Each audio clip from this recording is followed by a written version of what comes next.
Well, here we are, and I'm so glad you could join us. In Cairo at last, and about to go exploring with my good friend Mr. Watts, the painter. Later today, we will visit the archaeologist Flinders Petrie and discover what wonders he has unearthed. In the history of antiquity, there is no country that we can turn to with greater interest than Egypt.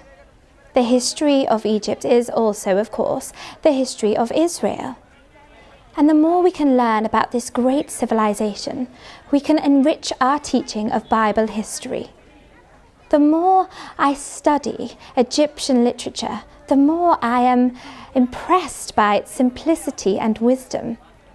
The language, translated literally, has a truly biblical ring about it. But I don't believe for a minute, like many of the scholars I have met, that the Egyptians were a gloomy or overly serious lot. I'm surrounded by their lasting beauty and grace. Poor old George, my long-suffering husband.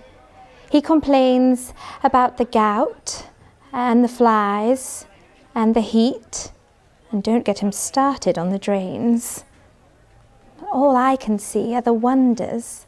My friend, Mr. Petrie, he clears away the sand and the dust and uncovers marvels, sculptures and wall paintings as freshly coloured as the day they were painted. There is a strange fascination in these figures. They're so old yet so beautiful. One longs to hear the story of their lives. The eyes charm one especially, so full of life and full of expression.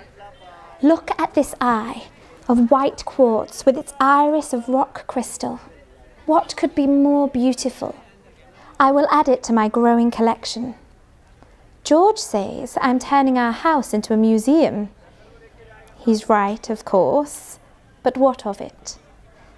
Oh, you must come and see us when we're back in Waterloo, and I will show you some of my treasures. But for now, off we go.